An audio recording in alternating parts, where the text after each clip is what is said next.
Para quienes se vienen sumando, leímos en los Hechos, en el capítulo 23, del verso 6 al 9 y del verso 26 al 30. La semana pasada nosotros estuvimos compartiendo parte del capítulo 21 y 22, terminando el capítulo 21 y hablando del capítulo 22, donde quedamos en que había un gran alboroto en el templo,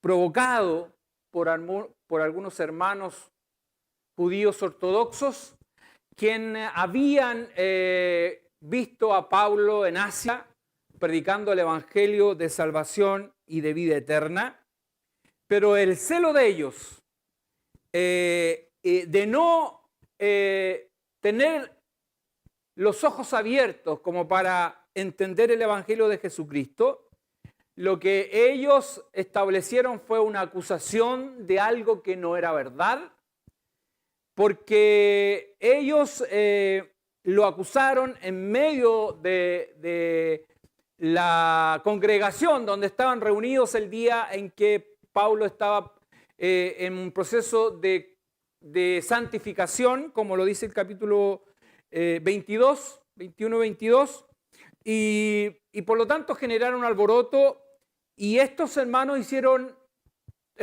una acusación, dos elementos que pusieron en relieve. Dijeron que este varón llamó la atención y decían: este varón habla contra la ley de Moisés y el cumplimiento de los ritos propiamente tal, y ha profanado el templo ingresando a gentiles a este santo lugar.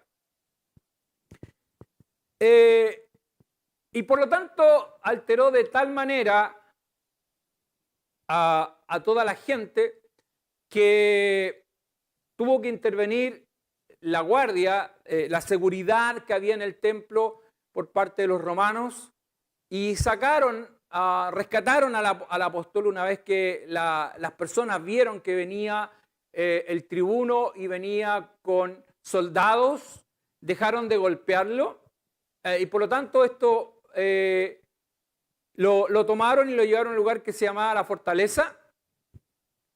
Y cuando iban camino al lugar, Pablo habla con el tribuno y se da la oportunidad en que él puede exponer al pueblo y hablar acerca de quién era él,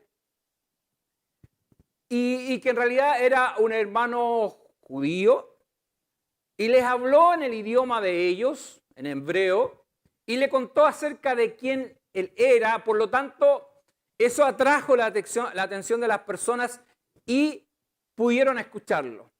Él comenzó a hablar de su testimonio, de quién era, su testimonio, cómo se le había aparecido Dios en el camino cuando iba camino a Damasco, y finalmente lo que Dios había hecho con él. Y también le señalaron una situación que le ocurrió cuando él estuvo en Jerusalén después que el Señor se le apareció, y tuvo una visión estando en el templo orando, donde el Señor le decía que tenía que salir de ahí, irse de Jerusalén, porque los hermanos en Jerusalén, los ortodoxos, no creerían su testimonio y por lo tanto intentarían matarlo, y tenía que salir de ahí. Y él termina su discurso diciendo que él tenía que ir a predicar y hablar de Dios a los gentiles. Eso fue lo que provocó una reacción nuevamente mucho más violenta, y por lo tanto tuvo que salir de ahí, nuevamente intervenir, el tribuno con los guardias y sacarlo de ese lugar. Y algunas cosas que nosotros compartimos como conclusión anterior, y quiero repasarlas rápidamente para retomar, ¿no es cierto?, lo que es el mensaje de hoy. Una de las cosas que vimos es que siempre las instrucciones del Señor se cumplen. Lo que Él establece en su palabra no puede ser distorsionado, no puede ser alterado. Lo que el Espíritu Santo instruyó en el Concilio de Jerusalén, que lo vimos en Hechos capítulo 15, eso no fue modificado. Y tanto los ancianos y los apóstoles en Jerusalén, como Pablo cuando recorría, ¿no es cierto?, Asia, recorría Europa, Asia Menor, y todos estos lugares donde estuvo formando iglesias, él enseñó acerca de esta convención y lo que había sido el concilio respecto a las costumbres y la ley de Moisés, que no era aplicada a los gentiles. En ningún caso y en ninguna instancia, en ningún momento habló respecto de que los hermanos judíos debían renunciar a ese tipo de costumbres y a sus ritos. Lo que sí él les señaló y enseñó muy bien, de que la ley por sí misma no les iba a generar la salvación y la vida eterna. Porque el único que generaba, el único que traía y daba salvación y vida eterna era creer en Jesucristo, en el arrepentimiento de pecados. Pero son cosas distintas. Y por lo tanto, la palabra de Dios no debe alterarse y no debe cambiarse. 2, también lo que dijimos era que cada vez que defendamos o acusemos, ¿no es cierto?, generemos una acusación a alguien, tiene que ser sobre elementos con base y que sean sustentables. No puede ser en base a percepciones. Lo que le había ocurrido a Pablo, lo habían acusado de profanar el templo, que había ingresado a gentiles al lugar, pero eso no era cierto porque las personas que estaban con él eran hermanos judíos que justamente habían hecho votos y estaban en proceso de santificación. Tercero, lo que dijimos es que en realidad la vida de todo creyente tiene que ser contrastada con el antes y el después. Pablo lo señaló en su exposición cuando él habló de lo que era antes, que era un perseguidor de la iglesia, era un perseguidor de los del camino, pero cuando Cristo se le había aparecido en su vida, él había tenido un cambio radical y ahora predicaba el Evangelio de Jesucristo. Por lo tanto, él señala y habla de un antes y un después. Y eso lo habían visto los mismos hermanos judíos que se habían convertido a Cristo, que en un principio tenían miedo. Después que Pablo se convierte camino a Damasco y que es transformado por el poder de Dios, él a los días siguientes comenzó a pregonar el Evangelio de Jesucristo. Pero muchos hermanos en Cristo tenían temor, porque todavía no le era palpable el cambio en su vida, hasta que con el tiempo comenzaron a darse cuenta que sí era una realidad, que él había sido transformado y cambiado por el poder de Dios. Y eso también tiene que verse en todo creyente. Y finalmente, lo que hablábamos acerca de el tino, la sabiduría, el ser oportunos cuando exponemos las Sagradas Escrituras de tal manera de no dañar la sensibilidad de las personas. Y Pablo lo hizo cuando les habló a los hermanos judíos ortodoxos y a los hermanos judíos cristianos que eran celosos de la ley. Les habló sutilmente acerca del Evangelio, pero usó palabras claves para no herir las sensibilidades de ellos. Y eso fue lo que concluimos la semana pasada. Y en esta oportunidad nosotros entonces nos quedamos en lo que había ocurrido con estas personas acerca de la conducta violenta de la turba del populacho, ¿no es cierto? Y que tuvieron que sacar a Pablo del lugar. Y por lo tanto el tribuno no entiende, no puede entender las acusaciones que hay contra él. Y por lo tanto lo manda y lo saca de ese lugar y para de alguna manera conocer la verdad y saber qué delito había cometido, lo que se hacía usualmente era que a los acusados los ataban y los azotaban. Y por lo tanto el tribuno había dado la orden de que a Pablo lo amarraran y lo azotaran para que pudiera decir la verdad. Saber el origen de su delito. Pero cuando estaban en esta instancia, cuando a él lo estaban amarrando para azotarlo, él apela a un derecho que él tenía y él le dice a la persona, al soldado, al centurión que estaba en ese minuto con él, le dice, es lícito azotar a un ciudadano romano sin haber hecho un juicio. Cuando el centurión escucha esto, obviamente que se asusta y corre, dice la Sagrada Escritura, corre donde el tribuno a explicarle lo que estaba ocurriendo. Que ellos estaban cayendo en una falta, porque quien tenían al frente era un ciudadano romano y él no había sido atendido de acuerdo a cómo la ley romana establecía el trato con un ciudadano. Y el hecho que Pablo haya recurrido a su ciudadanía romana era un derecho que él tenía, la había adquirido desde nacimiento.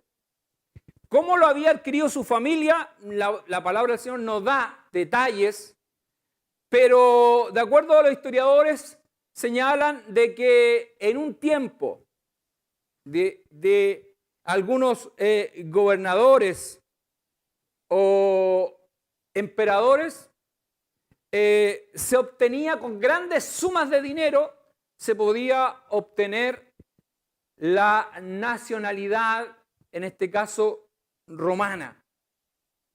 Y se habla que en ese sentido había una cierta suerte de corrupción, porque realmente no se podía obtener la ciudadanía romana a menos que fuera por un conducto regular, haber nacido, haber sido parte de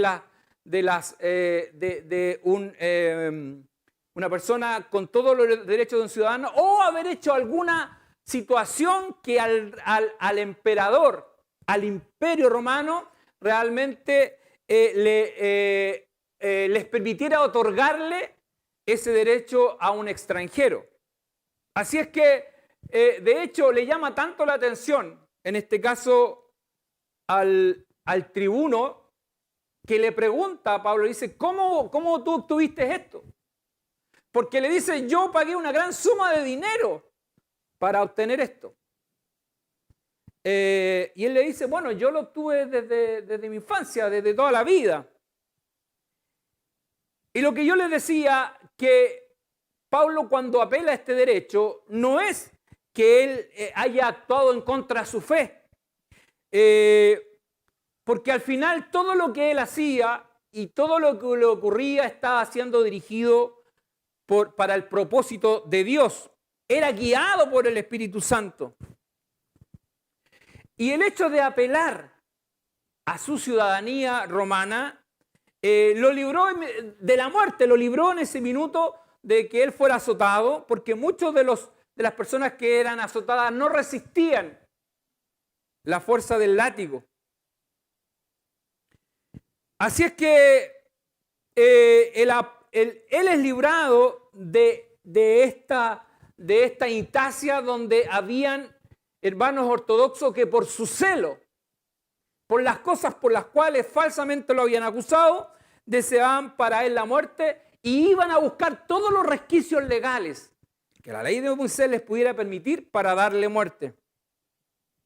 Así que el tribuno, por lo tanto, tomó acciones y también él tenía temor, porque él era una autoridad para el imperio romano y tenía la responsabilidad de aplicar correctamente el derecho romano. Así es que para evitarse cualquier tipo de problema y dada la apelación que el apóstol había hecho, toma los recaudos respectivos. Y es así como partimos en el capítulo 23, porque el tribuno buscaba saber la verdad, quería saber realmente qué es lo que motivaba a esta acusación y qué es lo que había hecho Pablo. Y se daba cuenta que era un hombre que había sido era un hombre tremendamente educado, que conocía de idiomas, que conocía la ley judía, y por lo tanto lo llevó a la fortaleza, lo sacó del lugar para finalmente permitirle que al día siguiente él pudiera reunirse y hacer un concilio, digamos, llamar a las autoridades judías y que él pudiera exponer y él ser testigo de cuáles eran los cargos contra él. Y así parte el capítulo 23, dice, entonces Pablo, el versículo 1 dice, entonces Pablo, mirando fijamente al concilio, dijo, varones, hermanos, yo con toda buena conciencia he vivido delante de Dios hasta el día de hoy. Fíjense lo que él señala y dice, y yo con toda buena conciencia he vivido delante de Dios hasta el día de hoy. El apóstol tenía claro lo que significaba la obra gloriosa de Jesucristo en su vida. Él había sido un perseguidor de la iglesia. Él había encarcelado a seguidores de Jesucristo. Él de alguna manera había consentido la muerte de ellos. De hecho, él consintió la muerte de Esteban, que él en algún momento en su carta lo señala. Entonces, mirando estos hechos, estas situaciones vividas, ¿por qué entonces el apóstol dice que él con toda buena conciencia ha vivido delante de Dios? Nosotros podríamos hacernos esa pregunta. Bueno, porque él estaba convencido de lo que provoca el Evangelio. El Evangelio lo que provoca es el arrepentimiento de pecados y creer en Jesucristo lo que hace es redimirnos. Él se siente que ha sido perdonado por Dios y por lo tanto él puede decir que con toda buena conciencia él se puede presentar ante Dios solamente por Jesucristo, no por mérito de él, sino por la obra de Jesucristo en su vida. Sin embargo, el sumo sacerdote, quien estaba presente en el concilio, en ese lugar donde se habían reunido, él estaba convencido de otra cosa, que Pablo era una persona que pervertía la religión judía, que alteraba el credo de ellos. Y por lo tanto, en el momento que Pablo dice estas palabras, yo con buena conciencia, ¿no es cierto?, dice, he vivido delante de Dios, la reacción que tiene el sumo sacerdote es que lo manda a golpear, que lo golpeen en la boca. Esta es la orden que da el sumo sacerdote Ananías. ¿Y qué es lo que dice un historiador acerca de Ananías? ¿Quién era Ananías? El que escribe, el historiador de la época de Josefo. Dice, por Josefo sabemos que presumiblemente una década antes de este hecho, Ananías, hijo de Nedebeaus, fue nombrado sumo sacerdote por Herodes, rey de Cálcides, entre el año 44 y 48 después de Cristo. Sirvió como sumo sacerdote desde el año 47 hasta el año 59 después de Cristo. Ananías, fíjense, conocido por ser un vicioso y un violento, fue influyente y rico, pero su rapacidad lo hizo poco popular entre la gente. Fue destituido por el rey Agripa en el año 59 después de Cristo. Murió asesinado en septiembre del año 66 después de Cristo durante el levantamiento judío. Eso es lo que dice el historiador acerca de Ananías. Por lo tanto, realmente, como hombre temeroso de Dios, no había mucho que decir. Había sido elegido sumo sacerdote por Herodes. Entonces, Pablo, que él conocía, tenía ciertos antecedentes de cómo actuaban ellos, conocía y sabía de algunas personas que componían el Sanedrín, Y por lo tanto, él tenía, y como era un conocedor de la ley, sabía que la reacción de Ananías estaba totalmente fuera de la ley. El hecho de que lo mandara a golpear por las palabras que él había señalado.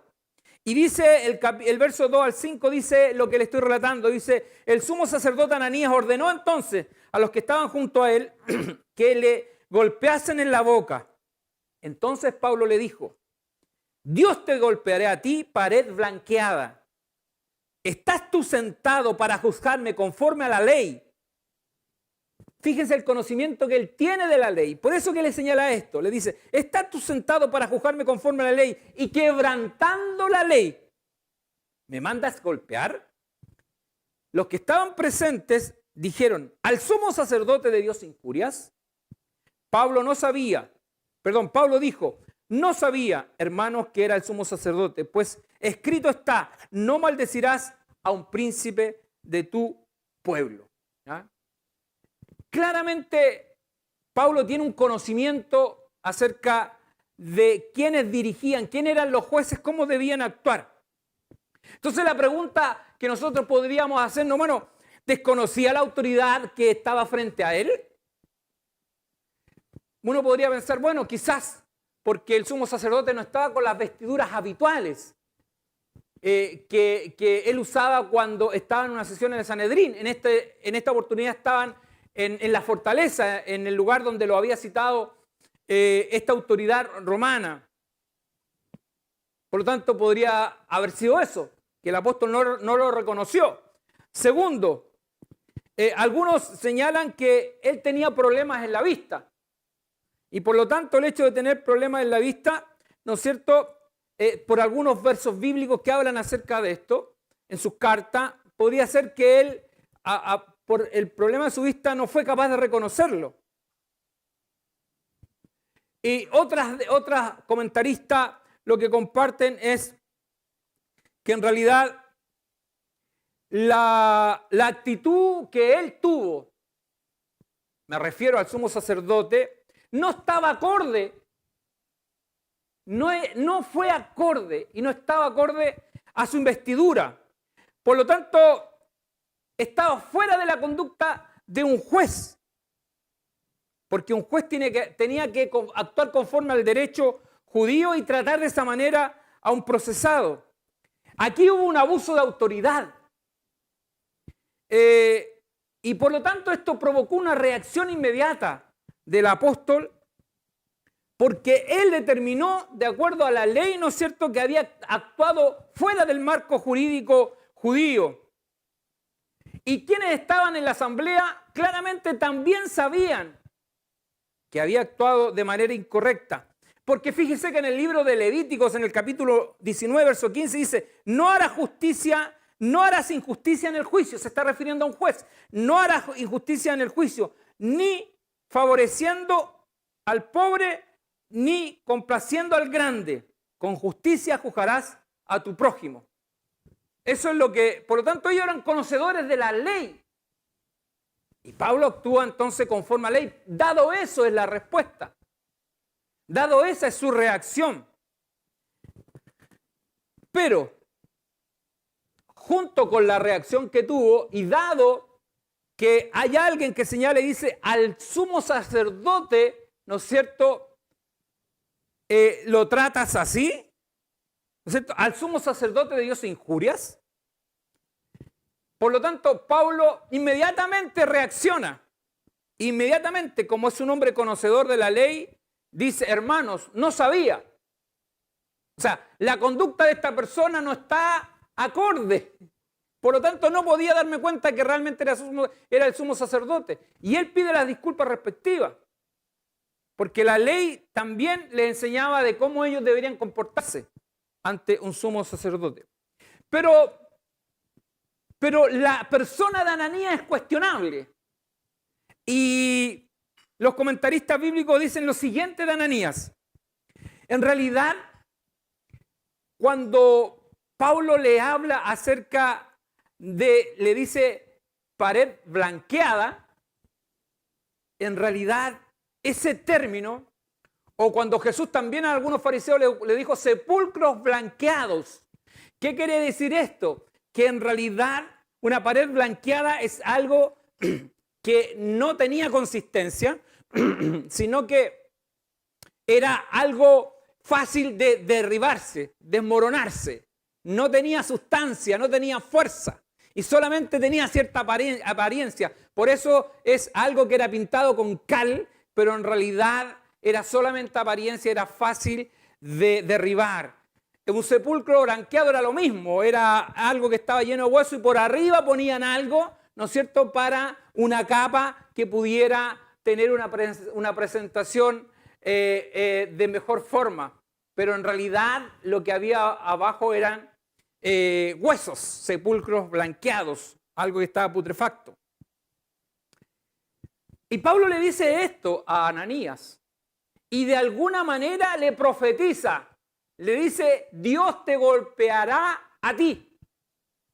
Bueno, los historiadores señalan lo siguiente de Ananías. Dice, Pablo pidió a Dios que castigara al sumo sacerdote.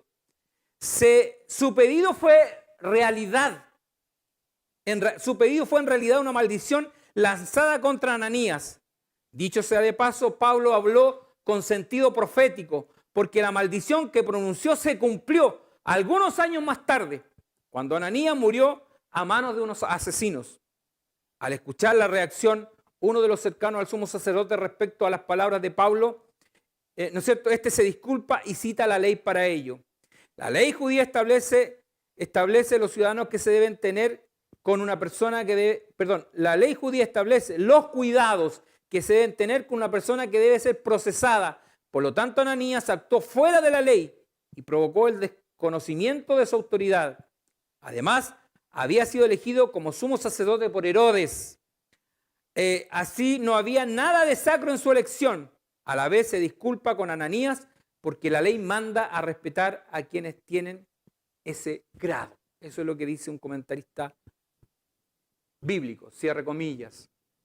Entonces, lo que ocurrió finalmente con Ananías en una revuelta, porque esto era como habitual, que se levantaban personas y armaban ciertas guerrillas, ciertos grupos extremistas, qué sé yo, y dice que él fue asesinado por un sicario. Yo la semana pasada expliqué lo que era un sicario, ¿no es cierto?, que eran personas que eran asesinos, que usaban una cierta daga, y esa daga en medio de la multitud, ¿no es cierto?, cometían ese asesinato y después arrancaban. Bueno, pero Pablo no pierde la no pierde la oportunidad para hablar de Cristo. Él sigue exponiendo. Él, una vez que este impas se resuelve, él sigue hablando acerca de las acusaciones que contra él se habían expuesto. Él ya había hablado de su conversión, ya había hablado, ¿no es cierto?, cuando iba camino a la fortaleza, de lo que él había vivido y qué es lo que estaba haciendo en la actualidad. Por lo tanto, él tuvo una reacción inteligente en el minuto que está frente al concilio y a las autoridades, porque habían dos grupos, habían escribas que eran fariseos y otros saduceos. Y él conocía claramente la distinción entre ellos. Y él señala un punto crucial y que tiene que ver con el Evangelio. Por eso que yo le decía que el apóstol en todo minuto, en toda oportunidad, no deja de hablar del Evangelio de Jesucristo. Y en esta oportunidad habla de la resurrección y toma la resurrección de Jesús como un elemento para comentarlo en la asamblea. Y aprovecha esta instancia para hablar de la resurrección de Jesucristo. Y él señala esto porque sabe que la asamblea está dividida en saduceos y fariseos. Y los saduceos no creían en la resurrección de nadie. No creían en ángeles ni en espíritus. Pablo, tomando este antecedente, lo lanza en la asamblea. Y se provoca un conflicto. Y si usted va al verso 6 al 8 del capítulo 23, dice: entonces Pablo, notando que una parte era de saduceos y de otra de fariseos, alzó la voz en el concilio y dijo así: varones hermanos, yo soy fariseo, dice. Soy igual que un grupo de ustedes, de lo que está aquí conmigo. Yo soy fariseo, hijo de fariseo. Acerca de la esperanza y de la resurrección de los muertos se me juzga. ¿Se da cuenta? Que toma este elemento determinante que tiene que ver con la resurrección de Jesucristo, toma este elemento y dice: acerca de la esperanza y de la resurrección de los muertos se me juzga. Cuando dijo esto, se produjo disensión, se produjo una división entre los fariseos y los saduceos, y la asamblea se dividió. Porque los saduceos dicen que no hay resurrección, ni ángel, ni espíritu, pero los fariseos afirman estas cosas. ¿Ah? Por lo tanto, ahí lo que ocurre es que se divide la asamblea y comienza un conflicto entre ellos. Y empiezan a discutir acerca de esto. Cada uno defendiendo sus posturas. Los fariseos, hermanos fariseos, las personas tenían convicción acerca de la resurrección, tenían convicción acerca de los ángeles, acerca de espíritus. Y por lo tanto, los hermanos fariseos emitieron un juicio. Y dice así en el verso 9, dice: y hubo un gran vocerío y levantándose los escribas de la parte de los fariseos, contendían diciendo, y aquí ellos emitieron un juicio, dice: ningún mal hallamos en este hombre, ningún mal hallamos en este hombre, por las razones que se le juzga. Que si un espíritu le ha hablado, o un ángel, no resistamos a Dios. No resistamos a Dios. En realidad lo que ellos quieren enseñar es que Dios es soberano, que Dios hace como quiere y que ningún ser creado puede limitar al creador del universo, al que hizo los cielos y la tierra, el mar y la fuente de las aguas. Nadie puede limitar el poder de Dios. Y por lo tanto esto terminó en una discusión y una situación y un alboroto que no se entendía nada, y lo que hizo el tribuno finalmente tuvo que sacar al apóstol de ese lugar, porque con la incitación, con la ira y todo lo que estaba ocurriendo en ese grupo de personas, eventualmente podrían irse contra Pablo y asesinarlo, que al final era lo que ellos creían. Al menos un grupo de los que estaban ahí, lo que buscaban era esto. Sobre todo los que estaban cercanos a Ananías, el sumo sacerdote, que tenía malos antecedentes. Por lo tanto, probablemente esto es lo que iba a ocurrir. Y todas estas situaciones, todos estos hechos, lo que provocan finalmente en el apóstol, que se ve envuelto en toda esta situación en Jerusalén, a pesar de que él sabía, ¿no es cierto? Porque los hermanos le anticiparon y no querían. ¿Se acuerdan cuando estuvo en Cesarea? Los hermanos decían: no vayas hasta allá. Pero el Espíritu Santo tenía que llevarlo, porque lo que él tenía que hacer era conciliar la iglesia universal, la iglesia de Jerusalén con la iglesia de los gentiles. Pero ¿cuál era el precio? El precio que tuvo que pagar fue toda esta situación vivida en el templo de Jerusalén. Por lo tanto, él estaba desanimado, me imagino yo, como toda persona, después de haber pasado por todas estas situaciones. Estaba un poco perturbado tal vez por todo lo vivido con el Sanedrín o con toda esta autoridad judía, y sentía una gran inseguridad por su persona. ¿Ah? Era natural, si lo habían intentado ahí de quitarle la vida, y como Dios hace como Él quiere, finalmente tomó a al tribuno, tomó a gentiles para cuidar la vida del apóstol. Y por lo tanto, el apóstol, antes de enterarse incluso de las noticias que van a ocurrir después, que lo vamos a seguir tratando en el libro de los Hechos, y estando en esta situación, llegada la noche, me imagino que el apóstol estaba un poco perturbado por toda la situación. Y como Dios sabe todas las cosas, el Señor se le apareció de manera oportuna esa noche. Se le apareció en visión. Para prepararlo, para consolarlo, para animarlo, para darle o señalarle que él estuviera tranquilo, que en realidad estuviera confiando, solamente confiando en el Señor. Por lo tanto, esa noche él vive una experiencia gloriosa con el Señor. Después de haber pasado todo eso en Jerusalén, el Señor se le aparece. Él estaba quizás al borde del desánimo, porque ante sus ojos había un aparente fracaso en su misión en Jerusalén. Quizás, a lo mejor, su testimonio personal parecía a lo mejor haberse desviado del propósito de Dios, según las circunstancias que estaban ocurriendo.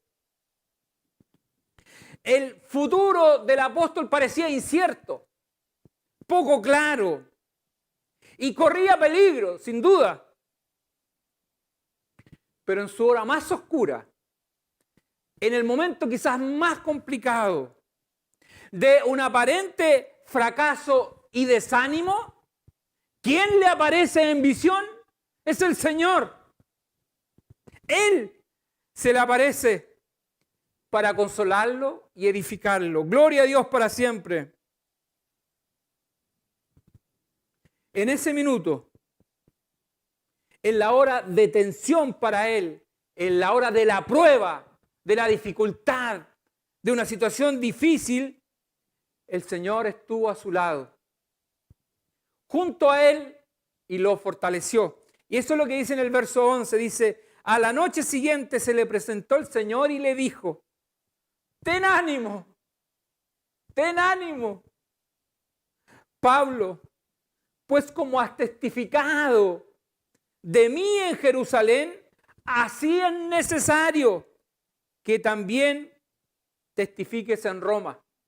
Por lo tanto, si él tenía alguna duda, si él estaba pensando que su misión en Jerusalén había fracasado, si las circunstancias vividas lo hacían autoanalizarse y decir en qué fallé, el Señor se le aparece para decirle: Pablo, ten ánimo, así como has testificado, como lo hiciste en el templo, de la forma como lo hiciste ante el tribuno, lo hiciste ante saduceos y fariseos, así como testificaste de mí en este lugar, y no ha sido fracaso.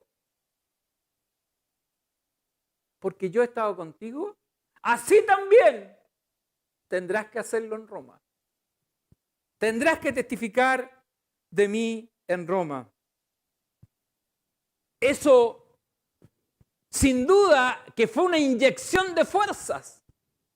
Saber que en realidad él no se había desviado, sino que estaba en el propósito justo de Dios, sin duda que lo llenó de energía, de fuerza, para seguir adelante y que el propósito de Dios se cumpliera en su vida.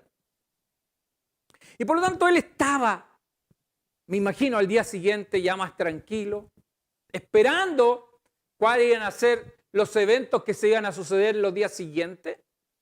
Y está en una situación de cuidado, está bajo la custodia del tribuno y de los soldados romanos para evitar cualquier motín o cualquier situación que se pudiera dar con los judíos, estas personas que querían asesinarlo. Y frente a esto hay una situación donde hay un grupo de conspiradores, un grupo de personas que se dedicaban a este tipo de prácticas, a generar alborotos, a levantarse en rebeldía.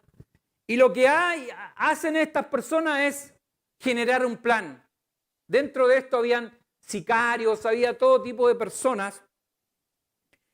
Y ellos quieren levantarse en rebelión y van donde el sumo sacerdote y aquellos que de alguna manera consentían en terminar con la vida del apóstol, y les van a proponer un plan para finalmente asesinar a Pablo, para darle muerte. Y estas personas se juraron en maldición no comer ni beber hasta ver a esta persona muerta, hasta darle muerte al apóstol. Eso fue lo que hicieron. Por lo tanto, se presentan donde las autoridades y les piden que hagan ir, le pidan al tribuno que hagan ir a Pablo hasta Sanedrín, hasta el templo donde ellos se reunían, porque ahí, antes de llegar al lugar, ellos lo iban a asesinar. Pero como Dios conoce todas las cosas, como Dios prepara todo, entonces, ¿qué ocurrió? Que mientras ellos urdían este plan, hay un sobrino de Pablo que escucha todo. Y según los comentaristas bíblicos, dicen que probablemente este preadolescente ya sus padres lo habían enviado a estudiar a Jerusalén, a prepararse en una escuela de rabinos, así como lo había sido también Pablo, y por lo tanto estaba vinculado y relacionado con el mundo de los sacerdotes, el mundo de los rabinos, y al circular seguramente por las instalaciones, ocurre que él escucha este plan. Y él va y pide, ¿no es cierto?, hablar con su tío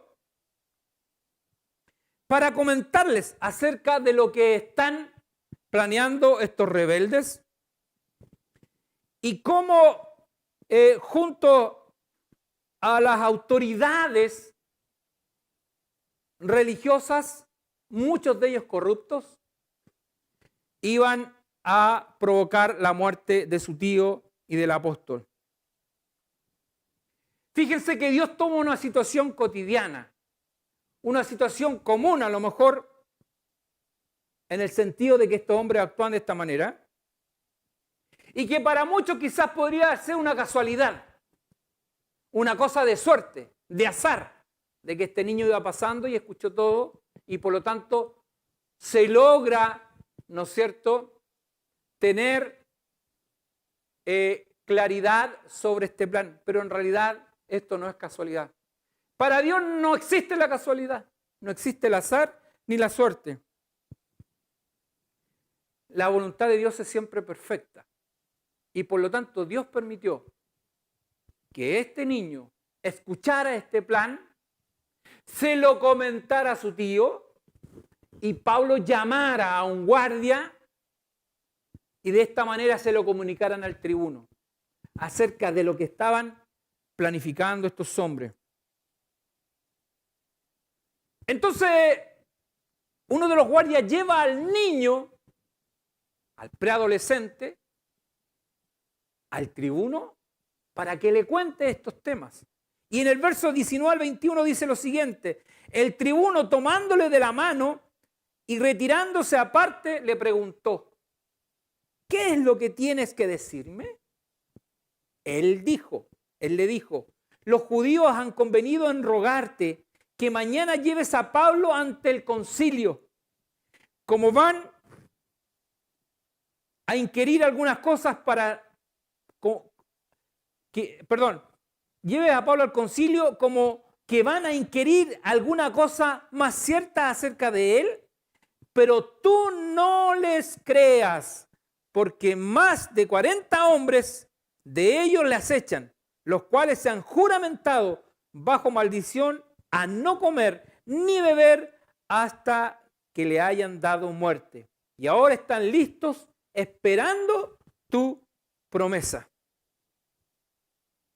Y por lo tanto, este plan generado por estos hombres, cegados sin duda también por Satanás, porque finalmente es el principal opositor al Evangelio de Jesucristo. Sin embargo, como Dios conoce todas las cosas, Dios preparó de antemano para que se cumpliera lo que le había dicho en la noche a Pablo, que así como había testificado en Jerusalén, tenía que testificar en Roma. Gloria a Dios para siempre. Y de esta manera prepara a Pablo para sacarlo de ese lugar. Lo quiere sacar del lugar, el tribuno, de esa manera impedir o evitar que viniera una turba, ¿no es cierto?, de rebeldes y tomaran por asalto el lugar donde él estaba custodiado. Por lo tanto, prepara, dice, más de 200 lanceros y un grupo de gente para que se llevaran a Pablo de Jerusalén y lo llevaran a Cesarea, que era el lugar donde estaba el gobernador Félix. En Cesarea era donde habitaban casi todas las autoridades romanas, porque Cesarea era un lugar bien especial, tenía un clima bien adecuado, atractivo, y por lo tanto todos estaban pernoctando en ese lugar. Y así es que sacan al apóstol, lo sacan de ahí, y junto con eso le escribe una carta al gobernador. Y la carta dice lo siguiente, y que lo compartimos ya, pero en el verso 27 al 30 dice, está escribiendo esta carta, y dice lo siguiente: a este hombre, aprendido por los judíos, y que iban ellos a matar, lo libré yo acudiendo con la tropa, habiendo sabido que era ciudadano romano, y queriendo saber la causa por qué le acusaban, le llevé al concilio de ellos. Y hallé que le acusaban por cuestiones de la ley de ellos, pero que ningún delito tenía digno de muerte o de prisión. Pero al ser avisado de acechanzas que los judíos habían tenido contra este hombre, al punto le he enviado a ti, intimando también a los acusadores que traten delante de ti lo que tengan contra él. Pásalo bien.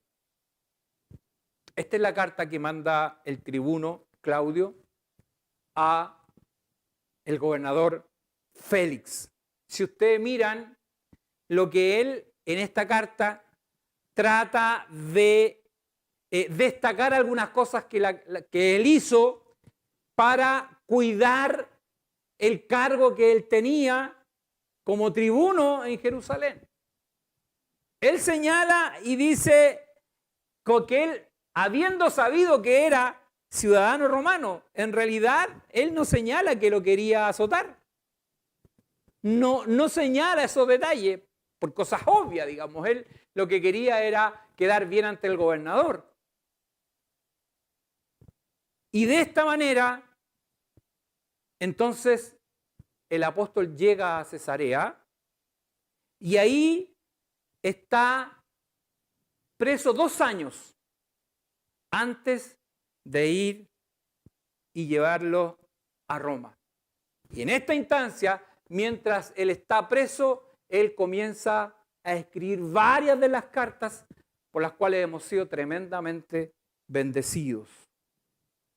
Y de esta forma quiero concluir algunas cosas que son relevantes para la enseñanza de hoy. Primero, el impacto extraordinario que provoca el Evangelio de Jesucristo en las personas. Lo que provoca el Evangelio en realidad es arrepentimiento de pecados y creer en Jesucristo como el Mesías, el Hijo de Dios, el que trae libertad al cautivo, liberación y perdón de pecados. Y es así como se siente el apóstol. Él se siente perdonado, él se siente libre. Todo nuestro pasado ha sido perdonado por el Creador del universo. Por eso que Pablo dice que con toda buena conciencia estoy ante Dios.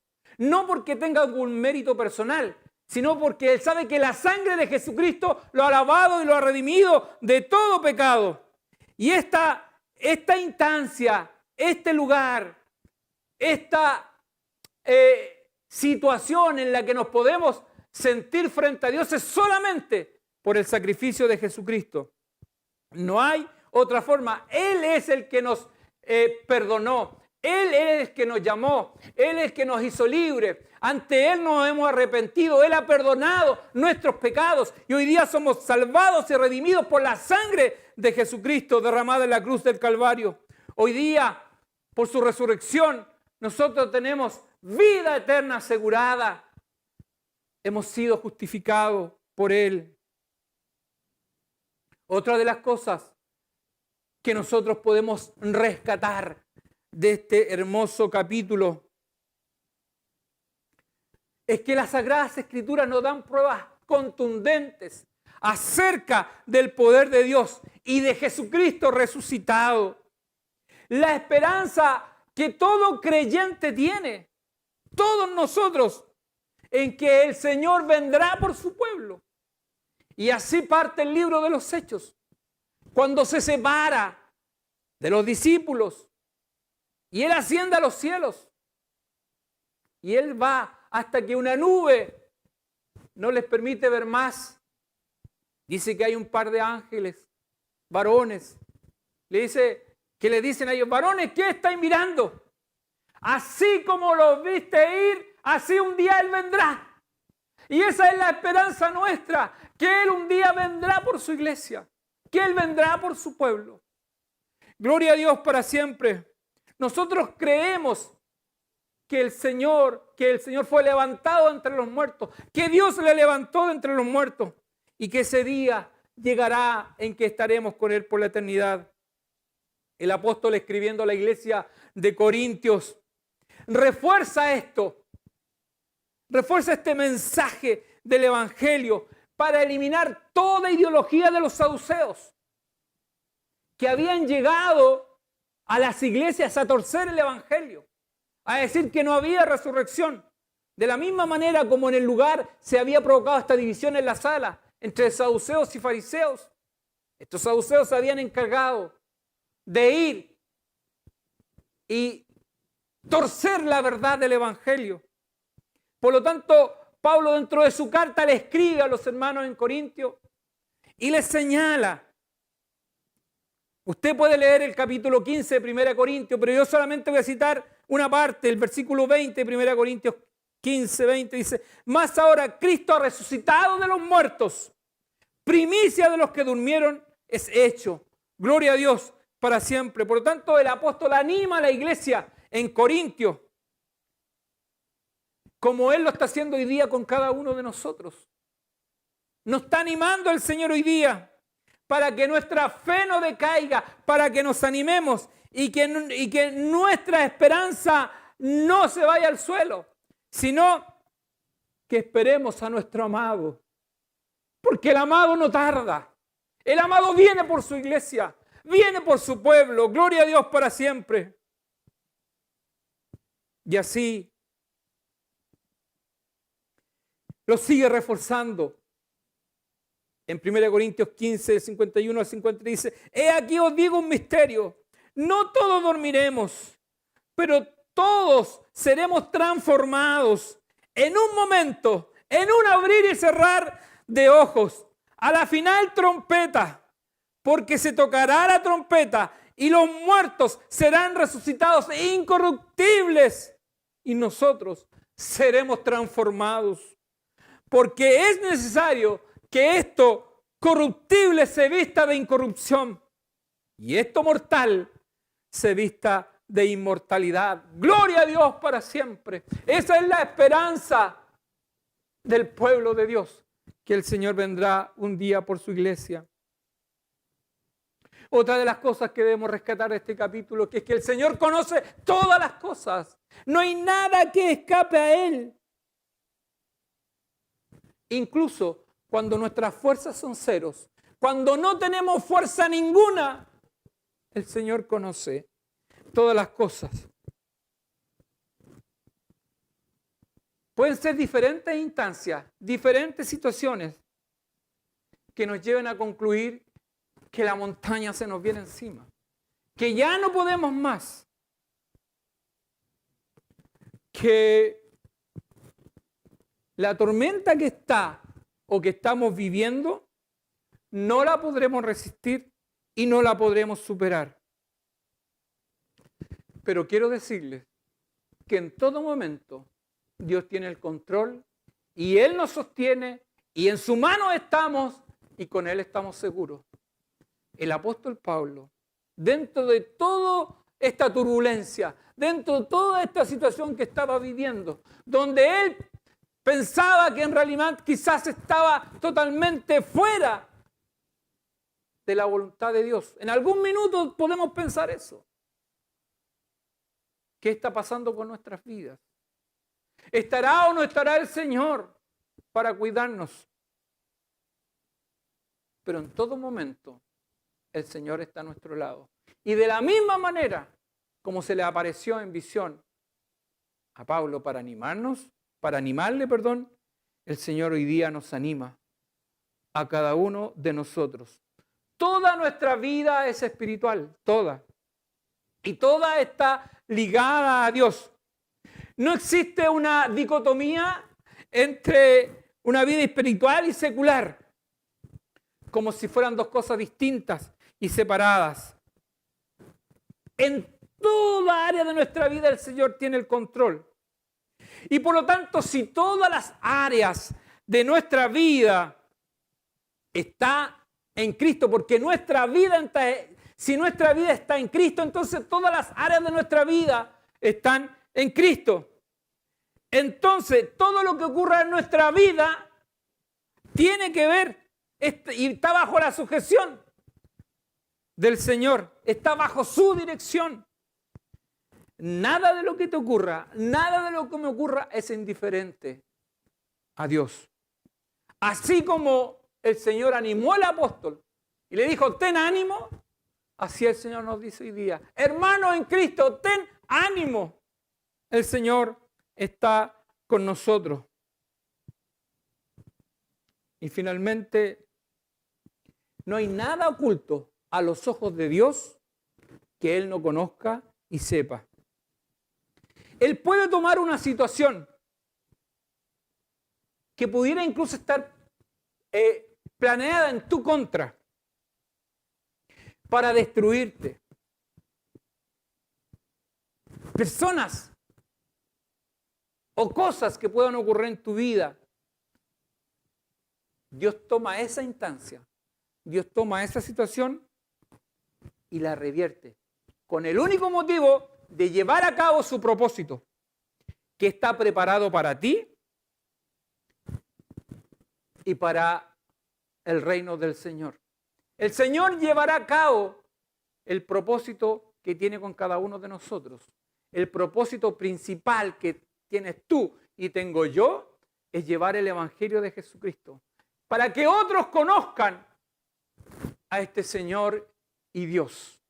Y eso va a ocurrir aunque existan muchas cosas contra ti que quieran destruirte, pero el Señor cumplirá su propósito con cada uno de nosotros. De la misma manera como el Señor lo hizo con Pablo, de la misma manera como Él tomó todas las instancias y finalmente le dijo, Pablo, de la misma forma como testificaste en Jerusalén, tendrás que hacerlo en Roma. Y yo me imagino que una vez más, Pablo retomó fuerzas, sus ideas se ordenaron, las cosas volvieron a su lugar y levantó fuerzas y un vuelo como águila.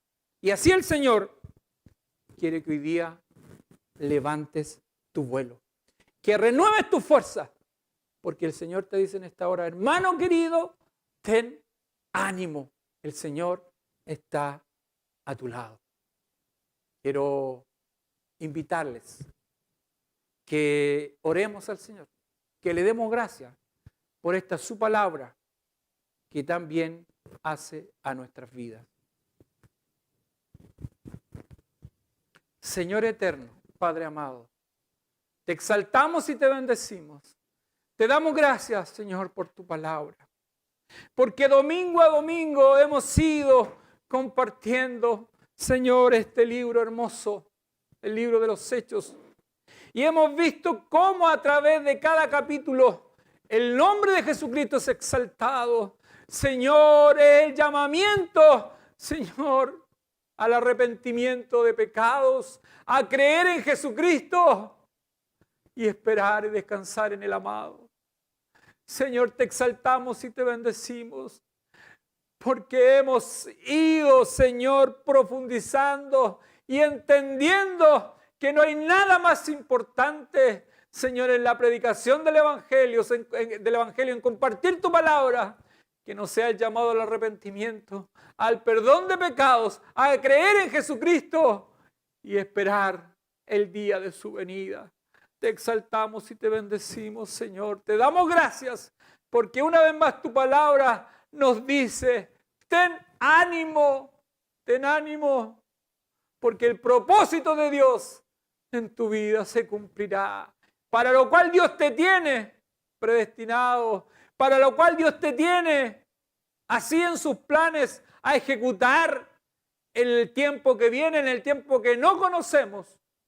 Pero el Señor lo hará con cada uno de nosotros. Y aunque nuestras fuerzas sean cero o ninguna, el Señor renueva nuestras fuerzas. El Señor pone aliento y nuestra esperanza se renueva. Señor, esperamos tu venida. Señor, esperamos como iglesia el día y la hora que vendrás por tu pueblo. Te exaltamos y te bendecimos. Gracias por esta palabra. Señor, y bendice los corazones. Todo te lo pido en nombre de Jesucristo, nuestro Salvador. Amén. Amén. Amén. Le invito a que demos la gloria a nuestro Señor. Gloria a Dios. Gloria a Dios. Gloria a Dios para siempre.